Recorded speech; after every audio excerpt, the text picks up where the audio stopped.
en 10 ans, il y a eu quelques surprises, quelques rebondissements dans cette affaire, et des personnalités qui étaient quasiment invisibles se sont révélées avoir des histoires qui peuvent être intéressantes à explorer pour les enquêteurs. Lorsque l'enquête commence, les deux questions qui se posent, c'est qui pouvait en vouloir à Sylvain Mollier, qui pouvait en vouloir à Saad Halili, ces deux hommes étaient-ils menacés?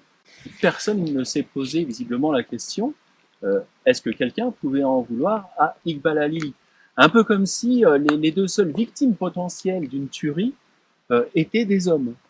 Et c'est comme si les enquêteurs ne s'étaient pas imaginé qu'une femme pouvait être également la cible d'un assassin. En 2004, Iqbal Halili semble avoir changé de vie. Elle a priori totalement changé de vie, puisque sa belle famille n'était visiblement pas au courant de sa vie américaine, de l'existence d'un ex-mari. Il a quand même bien fallu qu'elle divorce, a priori, pour se remarier. Elle a eu des filles, elle a refait sa vie avec Saad, et finalement, tout ça a été noyé. Or, son ex-mari est mort le 5 septembre 2012, exactement le même jour qu'Iqbal Halili, et quand on change d'angle, quand on regarde l'affaire sous un autre angle, au final, Iqbal Halili est celle qui a le plus perdu dans cette histoire.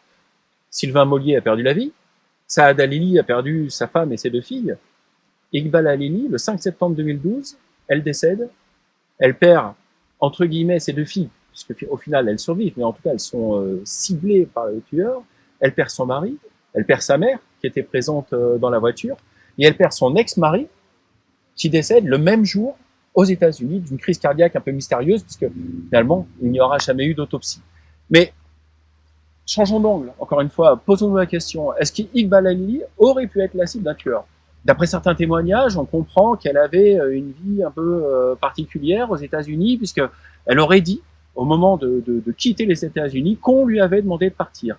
Donc elle aurait été dans des réseaux, on a parlé d'extorsion, en tout cas de réseaux un peu particuliers. Imaginons qu'elle se soit fait des ennemis, soit dans ses employeurs, soit dans ses victimes, qu'elle ait été retrouvée quelques années après, qu'elle se soit sentie menacée. Peut-être qu'au final, la famille Halili ne fuyait pas le frère de Saad, Zaïd. Peut-être qu'il fuyait des gens qui en voulaient à Iqbal Halili. Peut-être que c'est pour ça qu'il se trouvait en France à ce moment-là avec les filles, avec la mère d'Iqbal. Peut-être que c'est pour ça qu'ils ont essayé de retirer de l'argent en Suisse, puisqu'au final, avec 1 million d'euros, l'équivalent sur un compte suisse, on peut aussi refaire totalement sa vie. Cette explication-là peut tenir la route aussi. En tout cas, ça montre qu'il y a peut-être des choses à réexaminer sur cette affaire. Et c'est un des espoirs qu'on peut avoir sur le pôle Cold Case, qui pourra peut-être reprendre cette affaire, reprendre les données et regarder sous un autre angle.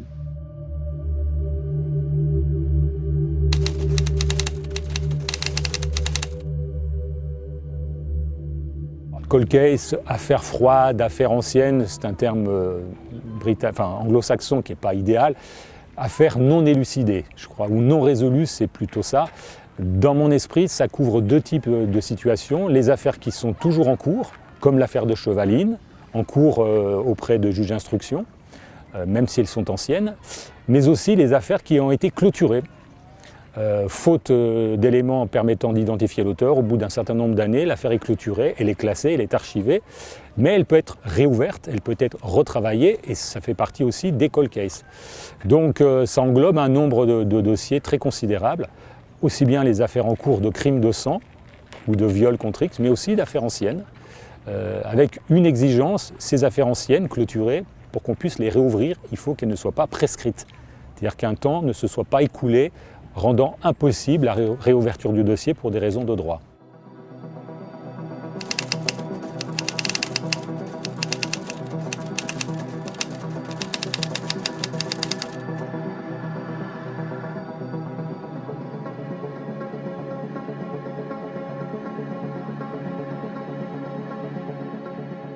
Je n'ai pas de rôle opérationnel dans, évidemment, l'organisation et le fonctionnement du pôle de Nanterre. Il y a un procureur général qui est à Versailles, il y a le procureur de la République de Nanterre, les juges d'instruction de ce pôle, qui est en train de se constituer, qui a démarré le 1er mars 2022, donc est en plein développement.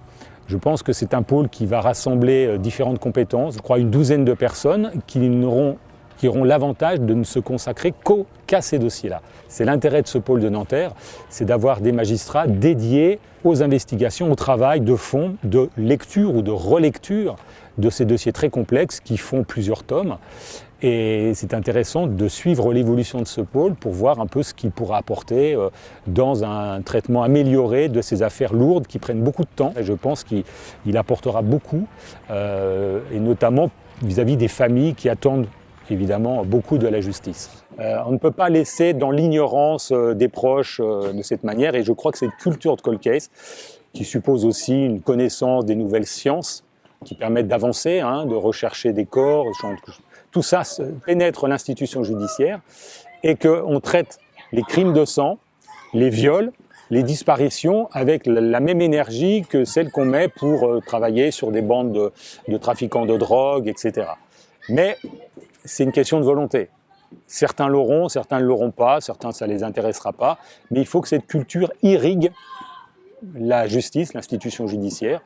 Et on peut espérer qu'avec les nouveaux textes qui sont maintenant dans la loi, on puisse avancer largement là-dessus.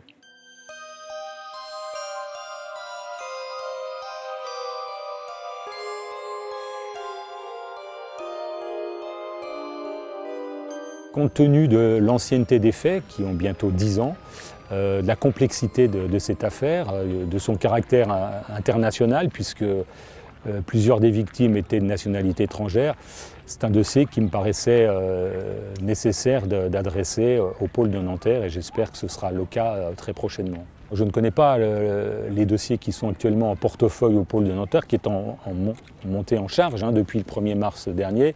Il a d'autres dossiers importants. Il a les dossiers qui intéressent encore Michel Fourniret, qui est décédé. Je pense que l'affaire de Chevaline, compte tenu de sa dimension internationale, sera sans doute une des affaires les plus importantes du pôle de Nanterre. C'est un gros travail de lecture, de relecture. 10 ans, c'est une durée longue. C'est un dossier compliqué, de vaste ampleur évidemment. Et donc, il est assez normal qu'on envisage toutes les possibilités, les orientations d'enquête, du crime d'un individu, d'un solitaire, jusqu'à une organisation criminelle qui serait venue exécuter des personnes à Chevaline. Voilà, tout ça, c'est un gros travail. Et ensuite, ce sera aux enquêteurs et aux magistrats d'apprécier les domaines d'orientation qui devront être prioritaires pour eux, sachant que dans tout dossier criminel, lorsqu'une personne est tuée, on envisage toutes les pistes. Aussi bien la piste de proximité qu'une piste crapuleuse, etc. Et tout ça, ça demande beaucoup de travail. Il faut avoir une vision, je pense, dans un dossier, et notamment quand on reprend un dossier, complètement neuve. Ne pas partir avec des présupposés ou des a priori en disant ça a été écarté, ça on a déjà travaillé, ça c'est plus la peine. Je crois qu'il faut retravailler en espérant qu'à un moment peut-être la solution apparaîtra. Le danger, c'est de se dire on ne fait plus ça, ça a été fait. On a vu des dossiers où on pensait qu'on avait épuisé une piste, qu'on l'avait fermée, et puis finalement, la solution était dans cette piste qu'on croyait inutile. Et il faut, je pense, avoir la même démarche dans le dossier de Chevaline, et je pense que c'est celle qu'ont eu tous les magistrats qui se sont penchés dans le dossier. Rester ouvert à toutes les hypothèses.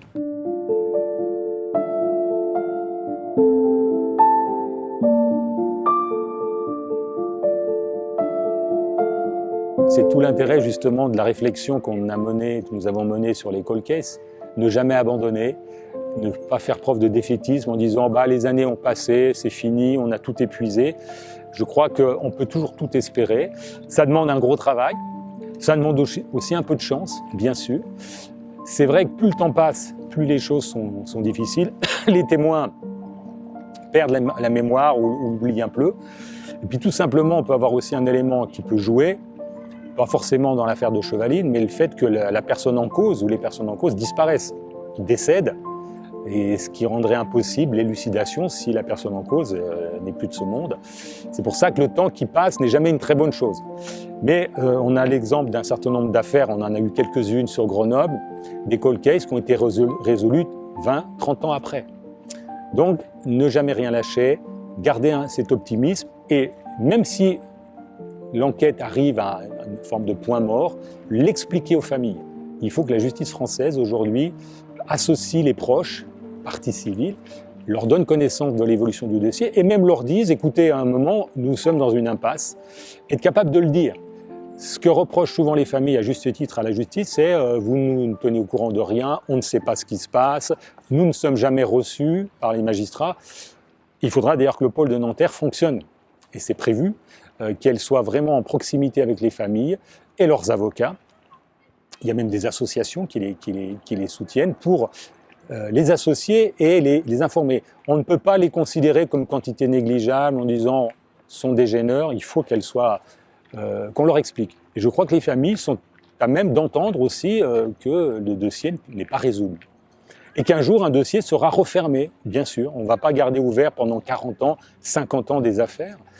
Mais il faudra l'expliquer, le dire et le faire comprendre aux proches, qui eux-mêmes, d'ailleurs, pour certains, ne seront plus de ce monde. Voilà, je crois que la justice a tout intérêt, mais en général, à communiquer, à dire ce qu'elle fait bien, ce qu'elle fait mal, ce qu'elle ne peut pas faire. La justice reste humaine.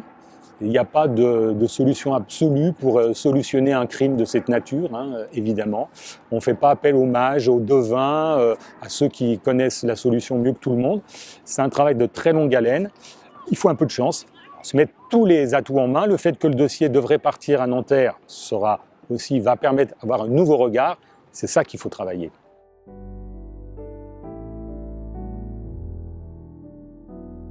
Travailler sur les cold cases, c'est de ne pas perdre espoir. De ne pas se dire, finalement, l'affaire ne sortira jamais. Il y a des crimes qui ne sont pas élucidés, mais là, le travail n'est pas terminé. Je crois qu'il y a encore un gros travail de recherche, de vérification. Et donc tout ça, ça supposera encore de longs moments d'enquête avec les enquêteurs qui travaillent parfaitement sur le dossier et qui eux-mêmes vont changer. Il y a sans doute de nouveaux enquêteurs, mais la mémoire reste dans ce type d'affaires et on peut être certain que l'implication des acteurs de la justice et des enquêteurs sera tout aussi forte 10 ans après.